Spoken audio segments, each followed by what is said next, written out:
Shalom saudara, saya termasuk orang yang setiap hari suka mengikuti perkembangan penularan COVID-19. Selalu angka-angka saya perhatikan berapa kenaikan di Indonesia, di Jakarta khususnya. Sehingga kalau orang bertanya sama saya, Pak, kapan ibadah kita bisa mulai? Saya bisa jawab bahwa angka penularan di Jakarta masih tinggi. Kenapa? Karena saya tiap hari mengikuti perkembangan atau angka-angka yang terjadi di Indonesia, khususnya di penularan COVID-19. Saudara, tapi suatu kali ketika saya melihat jumlah orang yang terpapar di Indonesia, saya menemukan ada sebuah fakta yang berbeda. Coba saya kasih lihat, ini tanggal 24 Agustus. Jadi yang sudah terkonfirmasi adalah 155.412. Namun satu kali saya melihat angka kesembuhannya, ternyata angka kesembuhannya tinggi. Coba lihat, ini angka kesembuhannya 111.060 orang. Terus saya pikir-pikir, wah, selama ini saya kalau melihat adalah angka yang sudah tertular, wah di Indonesia udah tembus 100.000, tembus 150.000. Tapi kita jarang, atau saya secara pribadi tidak fokus pada angka yang disembuhkan. Makanya sekarang saya selalu berdoa di dalam setiap ibadah adalah angka kesembuhan di Indonesia semakin tinggi orang-orang yang terpapar COVID-19. Saudara, inilah cara yang harusnya kita miliki. Bukan hanya kita melihat masalah persoalan, bukan hanya kita fokus kepada masalah beban yang harus kita hadapi, tapi juga kita harus melihat hal-hal yang baik. Saudara, saya suka bertanya, kalau kita melihat gelas berisi air yang berisi setengah air, tidak penuh, maka pertanyaannya apa yang saudara lihat? Apakah gelas tersebut setengah penuh atau setengah kosong? Katanya kalau orang mengatakan gelasnya dikatakan setengah kosong, ini adalah orang pesimis. Orang yang ada masalah seringkali fokus kepada persoalan, kepada gelas kosongnya. Tapi orang yang optimis adalah orang berkata ini setengah penuh. Saudara, saya teringat dalam Alkitab ada kisah 12 pengintai yang Musa kirim untuk mengintai tanah perjanjian, tanah Kanaan.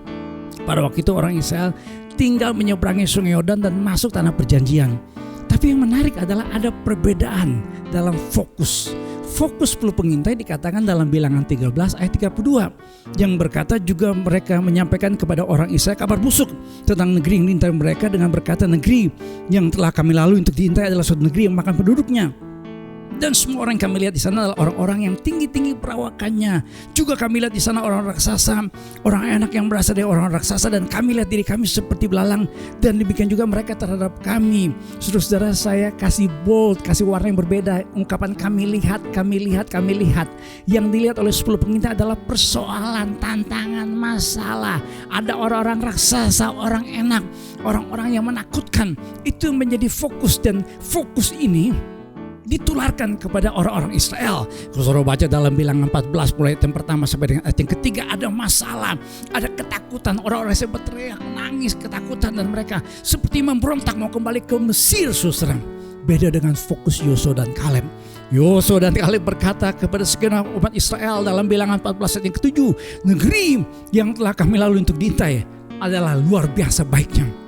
Jika Tuhan berkenan kepada kita, maka Ia akan bawa kita masuk ke negeri itu dan akan memberikannya kepada kita suatu negeri yang berlimpah-limpah susu dan madunya.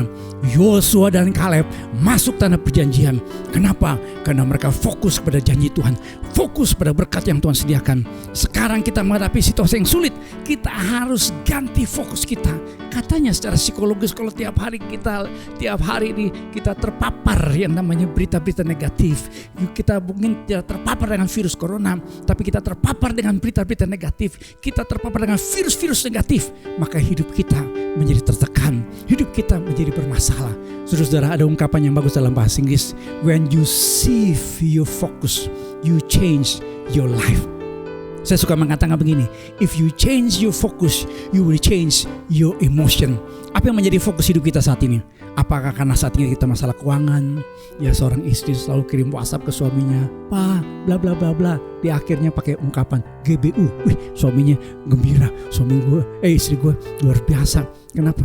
Tiap kali kirim WhatsApp GBU, God bless you, God bless you. Ternyata istrinya berkata, "Pa, GBU itu bukan God bless you, gue butuh uang."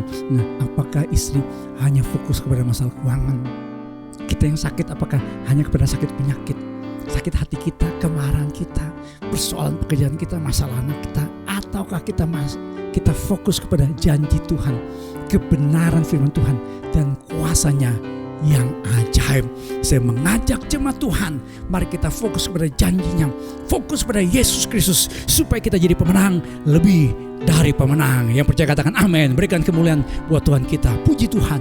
Saudara-saudara, pada hari Minggu ini kita akan beribadah dengan dua format yang selama ini kita jalankan. Ada ibadah yang kita bisa akses jam 6 pagi dan ibadah live streaming jam 10. Dua ibadah dengan dua khotbah yang berbeda. Dan hari Minggu jam 10 live performance, ya, khusus Michael Panjaitan. Ini special performance. Saudara Michael Panjaitan atau kita panggilnya Michael ya. Nah, saudara Michael ini adalah seorang worshiper. Sudah boleh buka di YouTube. Lagunya itu sudah dibuka, diakses, udah million. Ya, pernah kita undang berapa kali di Ebenezer dan selalu jadi berkat. Jadi hari Minggu ini live streaming Michael Panjaitan, special performance. Michael Panjaitan akan menjadi worship leader, sekaligus juga akan memberikan kesaksian pujian. Saya percaya hari Minggu nanti kita akan diberkati Tuhan dengan luar biasa. Ada ibadah EHK jam 9. Orang tua harus bawa anak-anak kita tetap beribadah. Ya, mulai bisa diakses jam 9. Jam 3 sore orang-orang muda dilayani oleh Kak Lovia ya, Chandranata Tepi Heru.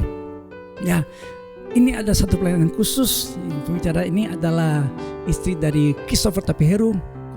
Kita tahu ya, Kak Christopher, saudara Christopher adalah seorang hamba Tuhan yang melayani di anak-anak muda, kalangan anak muda. Istrinya Ibu Lovia Chandranata akan melayani orang-orang muda. Orang-orang muda jam 3 sore akan diberkati Tuhan dalam ibadah yang khusus ini.